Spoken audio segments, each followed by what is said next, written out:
Yeah, man. I mean, we're about to be joined by someone that I believe is doing as much for the sport of drag racing right now as anyone alive. He's basically done it all when it comes to doorslammer drag racing, every big radial race, back-to-back NHRA Pro Mod championships, a fan following that I believe rivals anyone in our sport right now. It's an incredible thing. Let's give it up, ladies and gentlemen. I want some golf claps for the one and only Stevie Fast Jackson. What's up, big dog? Oh, there it is. There it is, man. You've been in the gym, dude.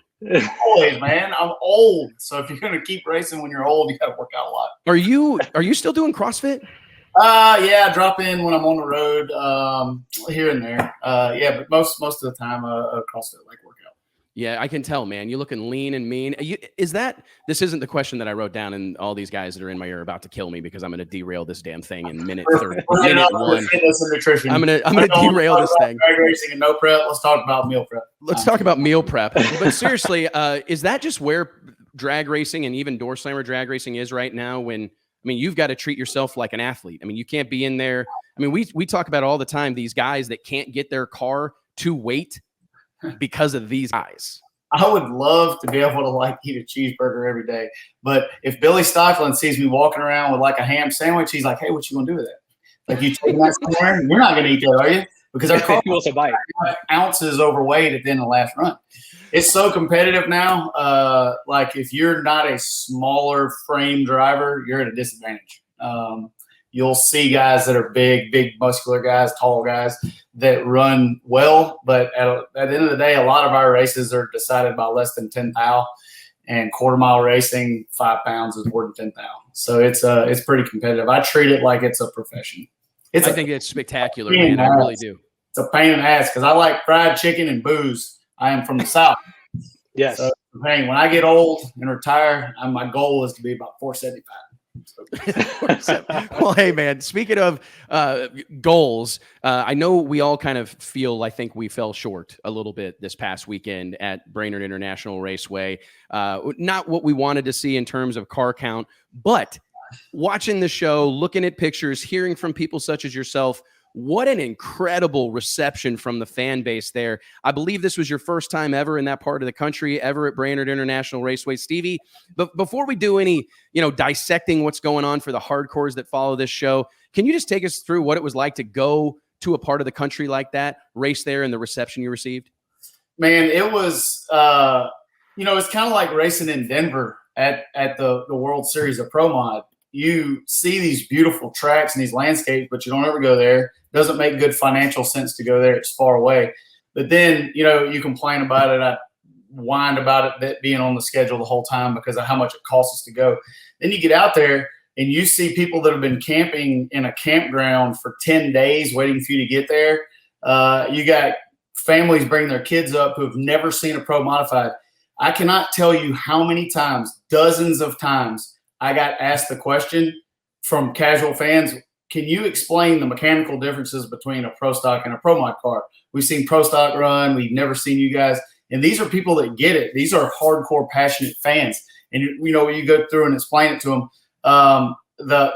If you look on my Facebook or Instagram and look at the pictures of the stands, that was while Pro Mod was running.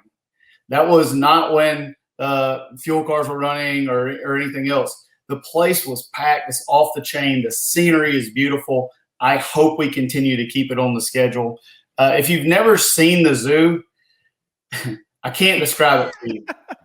And I don't mean to put it lightly or too much, but I'm just telling you, there are people that they still have not found that are still lost in the zoo. Oh, that's a fact, bro. I mean, that's literally a serious party deal. There's a Napa inside the track. So if you need a belt for your generator, you go. They got one. Napa. They've got a speed shop there, man. And to your point, people live there. They've got to be able to rebuild their minivan that they cut the roof off of and put a stripper pole in the back of. I mean, they need a parts store. I saw more stuff last week that I can never talk about that you could never imagine. If you ever been to, I'm a football fan. If you ever went to a Georgia-Florida game in the 90s, in Jacksonville, it's worse than that. It is awesome. Whether we race there again or not, I am going there next year to be a spectator. I want to go be a spectator. I'm going to give me a Groucho beard. I'm going to give me a hat. Nobody will know who I am. I'm just going in hot, coming in hot. Do you think that, like, how good is it for you to be reminded? And I talk about this a lot, but and you're someone who has a worldwide following. You've been at these races and had someone come up and say, hey, I'm here from Sweden to see you, or I'm here from wherever to see you. But like, don't you think it's good to be reminded like how much this stuff means to people every once in a while? Because I think we become jaded and we forget a little that, man, there are people that are, to your point, camping out to see us do this. There are people that are sitting out in 100-degree weather to see us do this. Holy crap.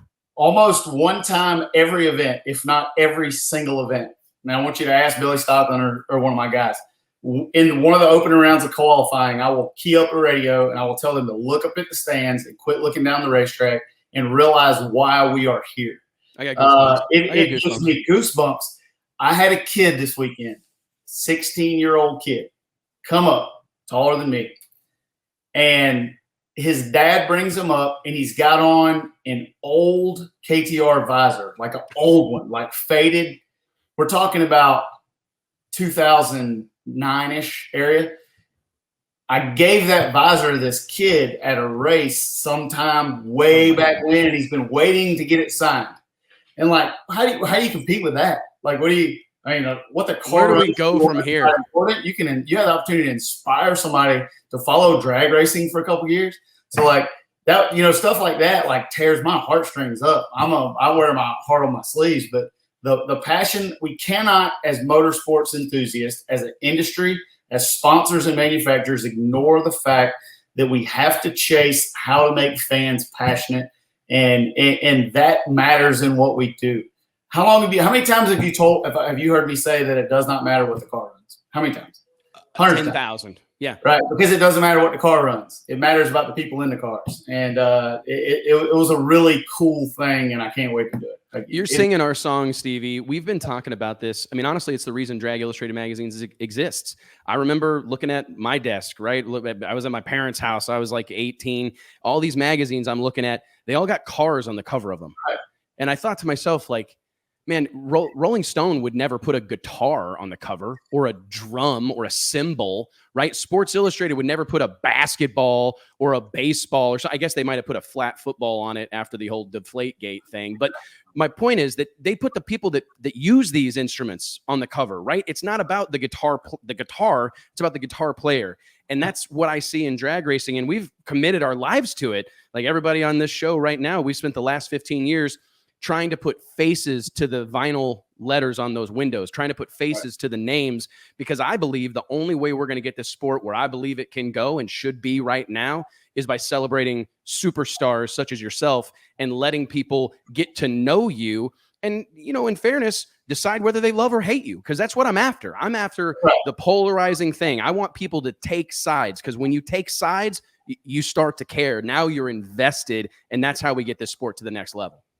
The first thing I tell anybody when I get approached about running a car, a Jim Whiteley, a Marcus Burt, a J.R. Gray, Chad Henderson, any of them, the very first thing that I tell them is you need to understand that you're dealing with a guy who does not give a shit about your race car. I don't care about your engine. I don't care about your drivetrain. I care about winning, because that car is a tool to get me what I want. And if we'll all approach that like that and quit waxing the cars and talking about the cars, I agree with you 1,000%. I love anything that gets fans engaged and excited. I had a lot of people. This weekend, due to some of the circumstances going on in our motorsports, that came up and just basically cussed me out this weekend. But they came and bought a ticket to watch me fail. And if you come watch me fail, you come watch me win, and you buy a ticket to come watch drag racing, I'm winning. I don't need y'all like me. That's like or hate me, but have an emotional response. 1,000,000%, man. I mean, that's the song and dance we've been singing for years, man. And it feels good to have someone of your status support that belief set, because a high tide lifts all boats, and oftentimes those high tides are created by human beings, right? That it's people that move the needles, that are willing to put themselves out there. And thank God for guys like you, Stevie. I'm curious. This has been talked about. Neck is barely hanging on, sticking my head out in the guillotine last You have, brother. Healing up. I got some stitches. It's barely hanging on. We're going to touch on that, but before we do, I think this has been the talk of town, and I do not want to beat a dead horse. That's not what we're here to do, and I don't want to pour salt in kind of a wound that I think the entire sport is carrying around right now. But I got to get your take. Just in my opinion, in the fall of 2019, the E3 Spark Plugs NHRA Pro Mod Drag Racing Series presented by J&A Service was at an all-time high. Full of energy and excitement and enthusiasm. This thing's headed to the moon. I don't know how many cars were in Indy that year. I think 30. Everybody's spread out all amongst the gravel and grass, there at Lucas Oil Raceway at Indianapolis. Today, not so much, man.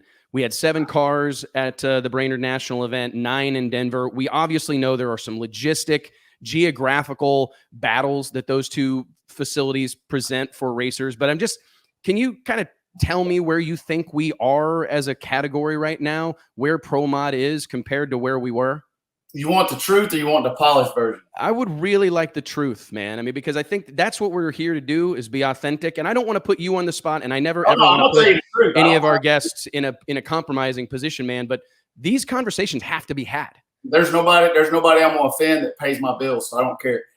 The reason that we're in where we are right now, first of all, before I get going down this road, and this could take 3 hours, so I hope poor John Bors, he's my hero. I hope I don't want to keep waiting.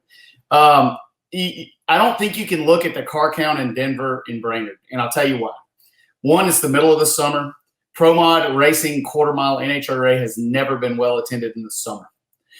For many of our, and way before me, we stopped in June and picked back up in Indy. Yes, that's when business people that run these cars run their business, live their lives, take their family on vacation. So when you ask them to quit doing all that in the middle of the summer to go out and race in 95-degree heat and drive 1,800 miles to compete against it, if they're not interested in running for a championship, you're not going to ever win that battle, I don't think. Now, with that said, there's a lot going on that's hurting that. I think it leads down to a couple of things. Number one is parity. Number two, NHRA's pretty off the rails, and hopefully we got some help coming back, but they're pretty headed out there. They took a lot of bad advice and a lot of bad information from some people who had a goal in mind. And by doing that, if you look back at 2019, the racing was pretty close.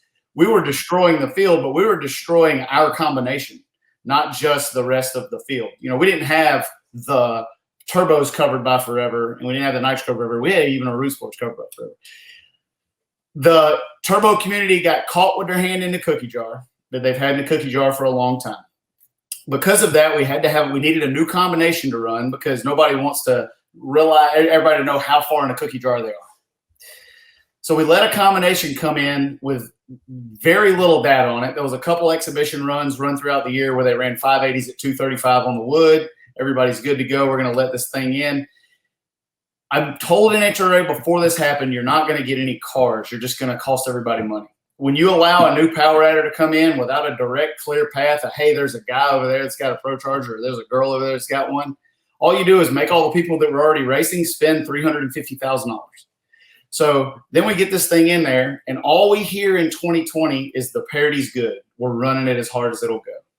In 6 runs, they took a brand new car and smashed the national record. Then they go out and we get no rule changes in 2020. It's a COVID year. You have to look at that, and I understand why they didn't hit the rules in 2020. They didn't want to lose any cars. We're barely hanging on. Everybody, including me, just excited to be racing. Don't care if you win or lose. Yes, just sir. get cars on the racetrack. So not everybody's the fault. But then you come into 2021, we don't get any change. They hit them 20% of overdrive. They go faster than they did. They add weight. They take gear away. They're hundreds of pounds heavier now, and now they're still running them hard as they go, and they still got us. It's a lot closer now. But if they would have, I hate to say Ricky Smith was right. I hope, man, one day somebody's going to cut that out, and they're going to have me saying Ricky. We need to make shirts. Ricky Smith was right. But he was right. They should bring a new combination in, a 10th back, and let them develop. So anyway, you have parity. You have a lot of guys who are not racing right now that you'll see start to come back because they've made enough changes to at least make it closer. Guys don't want to come and get beat by a 10th and a half. Like, it's expensive to come get crushed. Then you've got the auto shifter. We take the auto shifter out because we got to have safety. Got to have safety. And then everybody starts raising Cain about it. Then we got some people saying that they can lease some cars and get some cars if we take it out. So we take it out. So we got auto shifters in there. We sell that junk. Everybody starts to get good driving them. Then we got to put it back in. You got to have some consistency on the rules. Throw in most of the useless safety stuff that's still in there, and you can't get regional cars, and it all adds up to car count. If you look at the transmission drivetrain tunnel rule, the battery cutoff switch, the CO2 bottle switch, and the fire retardant paint stuff, 3 of those 4, if there were not Turbo 400s allowed to race in NHRA, would never have even happened. Caruso's wreck, where the air bottle was empty, you could never stage a planetary drive car with no air bottle. Could not have ran down there and wrecked it. Without all the Turbo 400s leaking all over the racetrack, you don't need all the tunnel stuff. And without one bad fire where a car didn't have a fuel shut off, you don't have all the fire retardant stuff. So when you make safety rules on one-time things, you end up with a very expensive safety package that stops you from getting regional races. I'm begging NHRA right now, beating my head against the wall, trying to get a 2-race waiver for people that can come in and run a regional event or 2, come to the 2 Charlotte races, come run the Vegas race. Let them put some big bulky diaper or something on there. Like we have a diaper on our Lenko. It can never squirt all out, and I still have to have all that junk.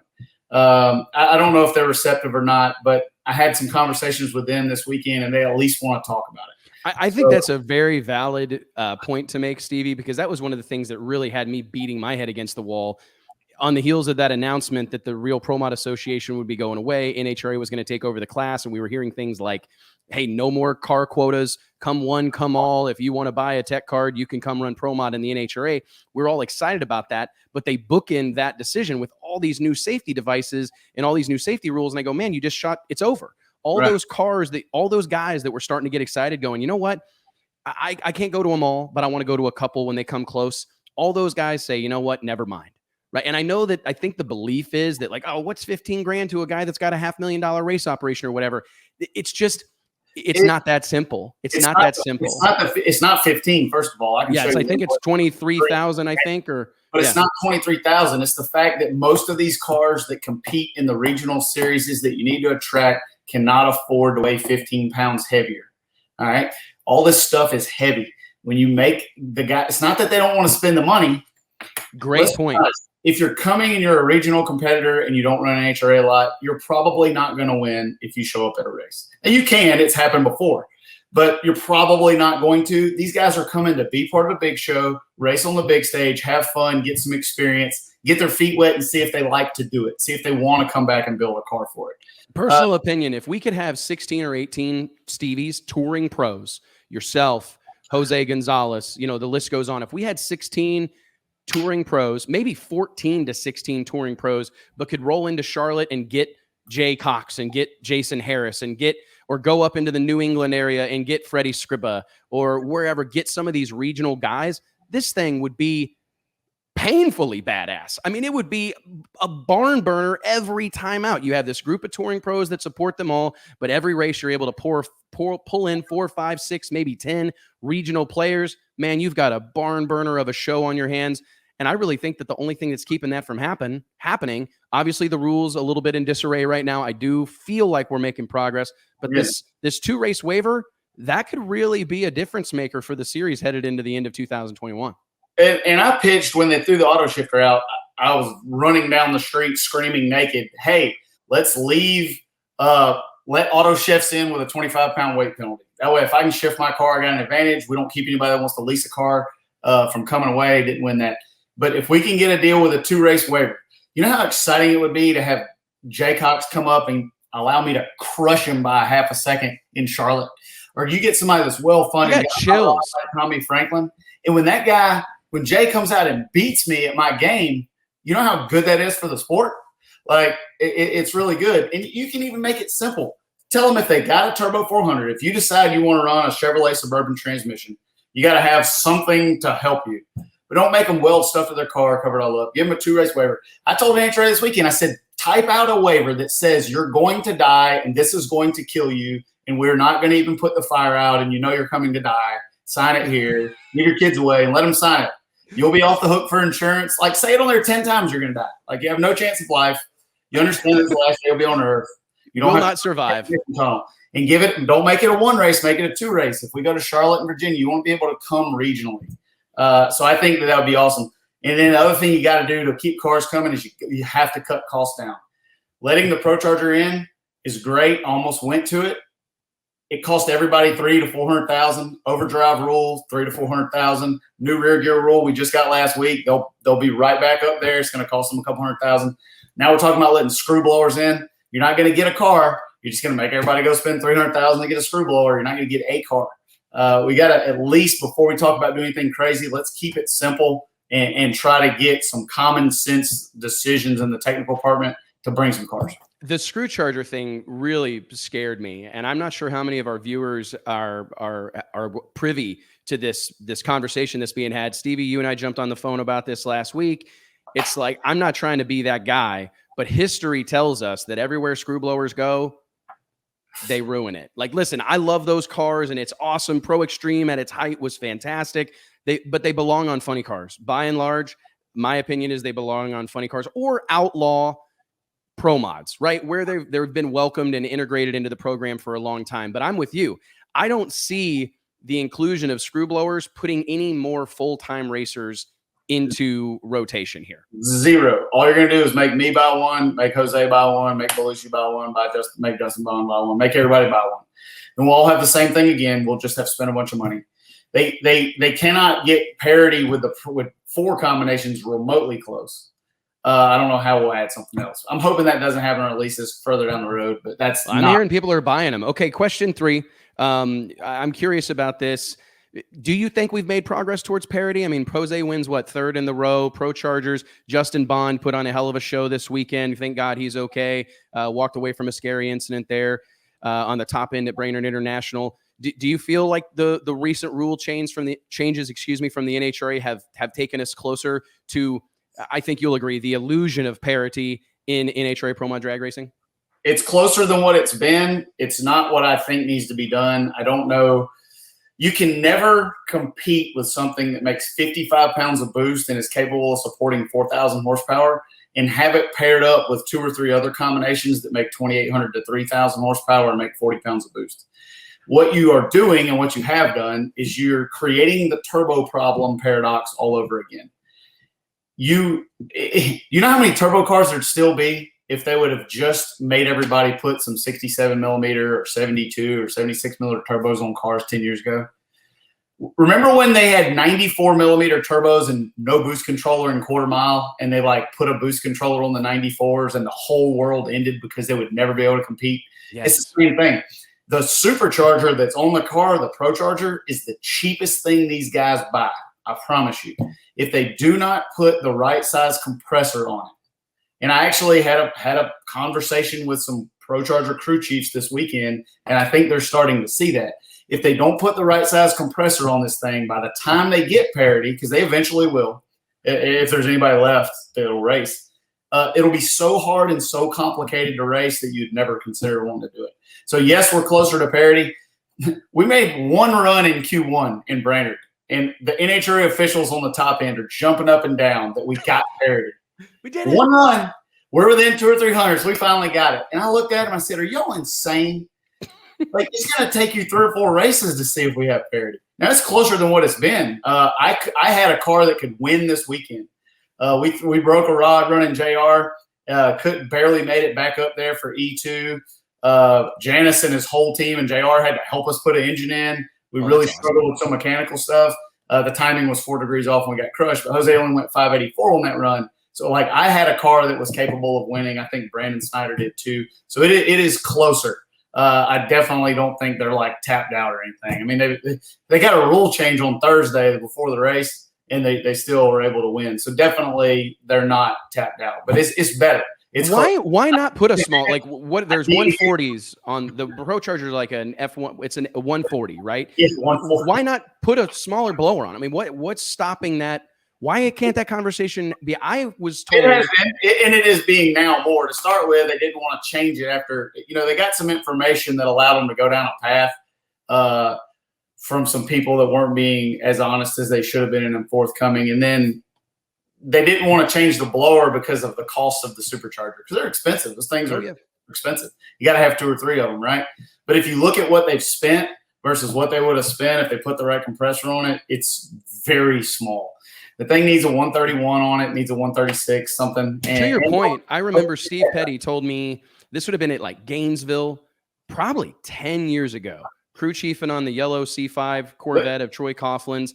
He said to me, he goes, Wes, what they need to do is they need to let us take this car to a track like the Monday after a national event prep, and I'll bring 40 turbos. I'll bring 67s, 68, whatever, 70, 72, and let's just run it until we find the turbo. Because to your point, Shannon Jenkins said this to me, I think the same weekend. He looked at me in the face and he said, Wes, until all these cars are limited mechanically, the same way our car is limited, a blower car is limited by the size of the pulley on it, right? These nitrous cars are limited by the cubic inches. And until those turbocharged cars are limited mechanically, not by some device that tries to limit them, but are literally mechanically eliminated, we will never be where this thing could be, with everybody having to your point, run the rods out of them. Right. You got to target a power level. And like ours, nitrous car, 2,800, 3,000. Roots blower, 2,800, 3,000.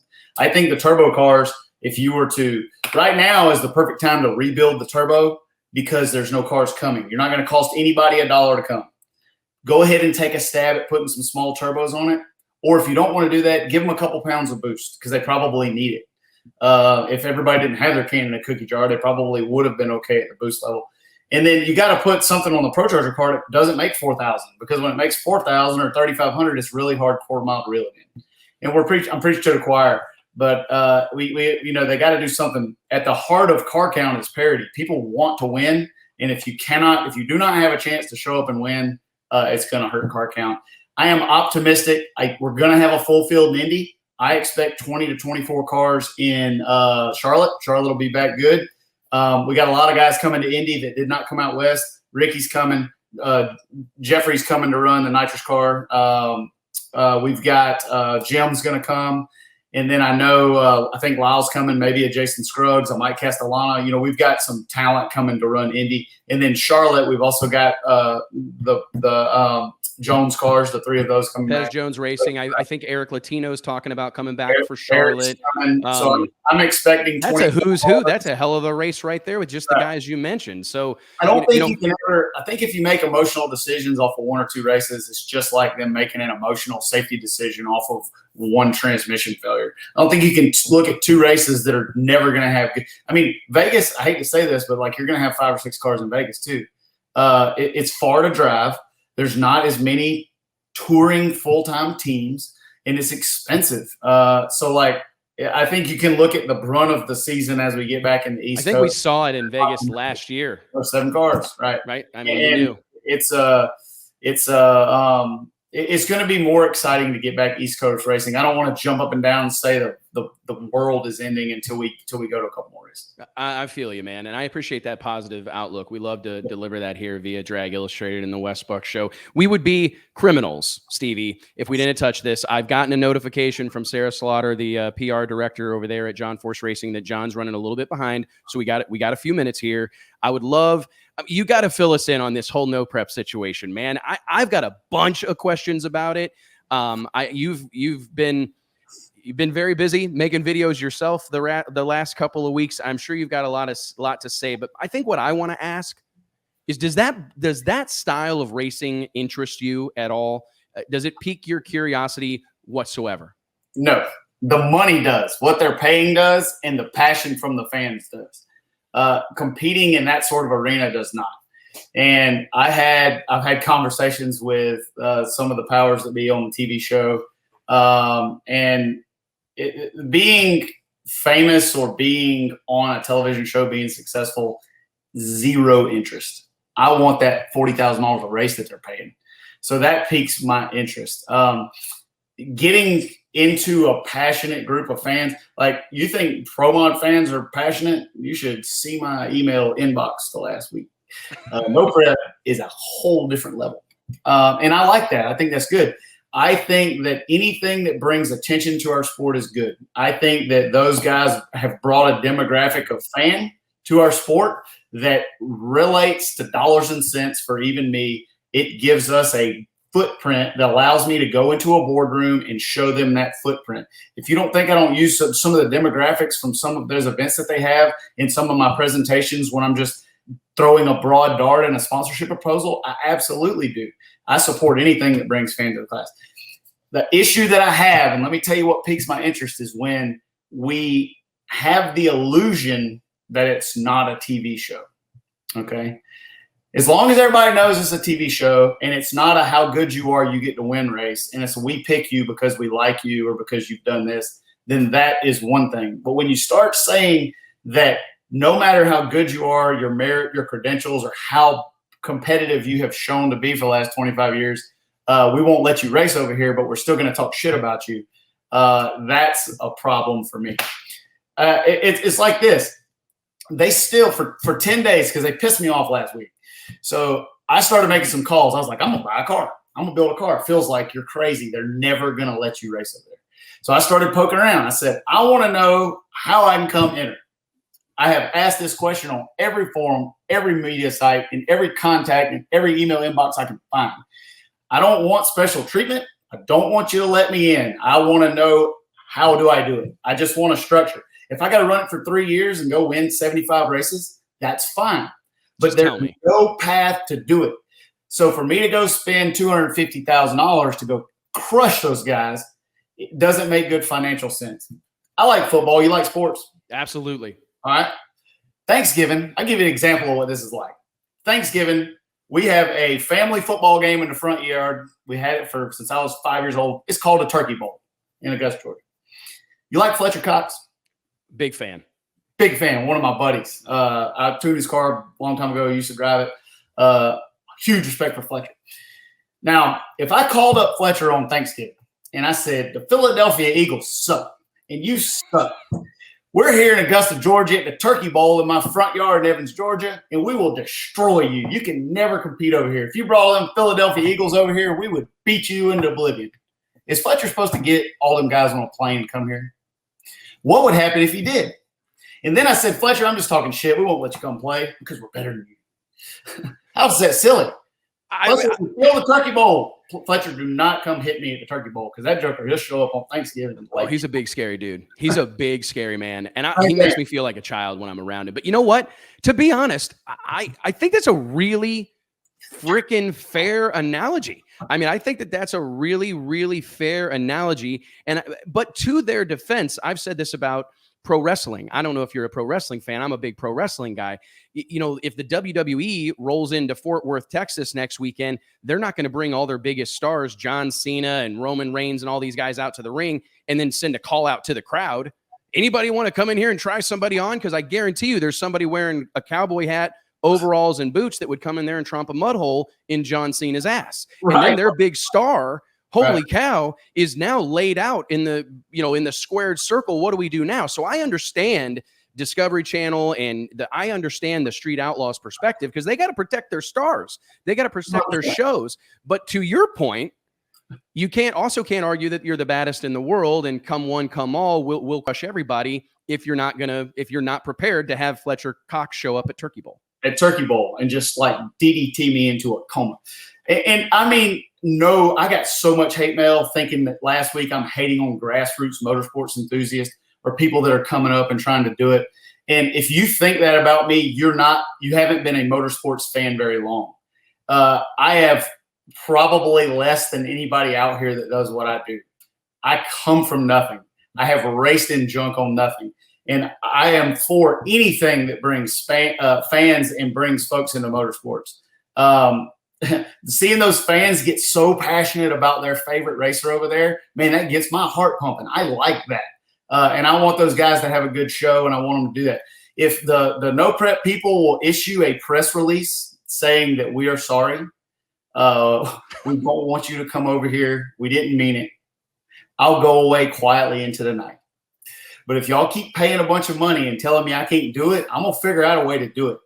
I will find the guy who's got the biggest piece of junk, non-competitive car that can't drive, and I will take that car and defeat you with it if you continue to talk trash about me. I've done it before. And we'll just see where it goes. I think whether it happens or not, it's good for the sport. It is, man. Controversy is good for the sport. This is not a kumbaya sport. This is not a participation trophy sport. So all the love that I got last week and all the hate, that's good. Show up and come watch me win or lose. Pick a side and ride with it. And we may never get to even field a car over there. But I promise you, if I decide I'm coming over there, and if I decide to come and I build a car to come over there, I'm going to win.